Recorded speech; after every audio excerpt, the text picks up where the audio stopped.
So moving on, Miss Lauren.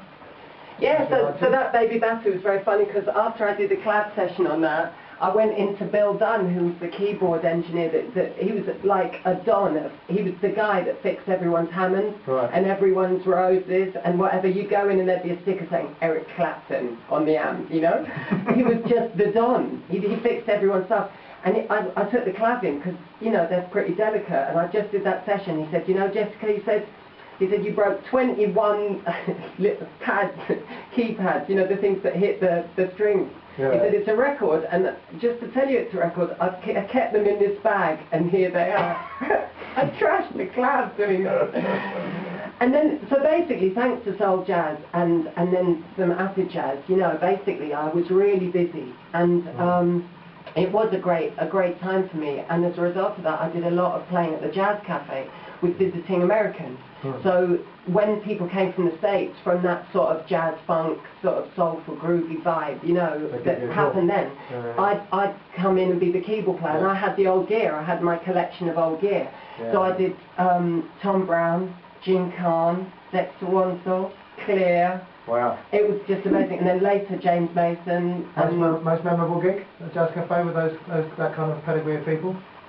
Oh, there were so many different things, you know. I don't know. It was always amazing when I'd play one note on the string machine for James Mason. That's a huge band, and there were 3 keyboard players, including James. You know, Arden Hart is a don. But when I hit that high note on the string machine, and people have been waiting 25 years for that note, you know, for that tune. So that's very power? Yeah. And I played that note, and the whole place ran, just went off, you know. It was like, oh my Lord, and it was just fantastic. So that was great. But there were really good people. To play Power and Free and something. I know, incredible. I know. And the thing was, because I had the real gear, you know, they'd want to play it on their digital keyboard. And I'd be like, no man, you've got to let me play that, because the crowd, they really care about that. Yeah, you know.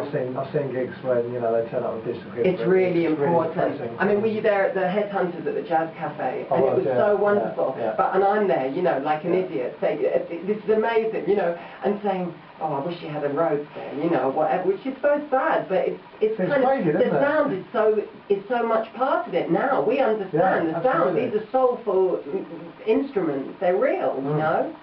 So anyway, yeah, and it became really busy, and I did lots of work. And this is Joey Negro you listen to, Sunburst Band, and I did the first album for Sunburst Band. And, you know, my lovely Moog, there's the little Moog over there, I did all the, you know, and I did a lot of stuff with Dave. And I'd go in and do all the little glisses down on the road, say, okay, we'll do that now. And then the synth would go, you know, and go off into the thing. And it was lovely, we did a lot. Yeah, I did so many singles, and I'm still buying them up when I find another one. Oh, Doug Willis. Oh, okay, was I on that? Okay. I have to say, in those days, I was somewhat wayward in my habits while playing, in terms of, I don't know what really, but mood enhancing. So I don't remember, you know, and there was I did so many. You're getting yourself into enough trouble. Oh, 5 years, man. You just played half an hour of Gil Scott-Heron. So yeah, no, I thought, you know, there's so much that I do then. You know, we made so many tunes. Say, oh, go on, play something on that. So there's the string machine that sent them all off. You hear that string ensemble. That's the magic sound of heaven, isn't it? Yeah, man, definitely.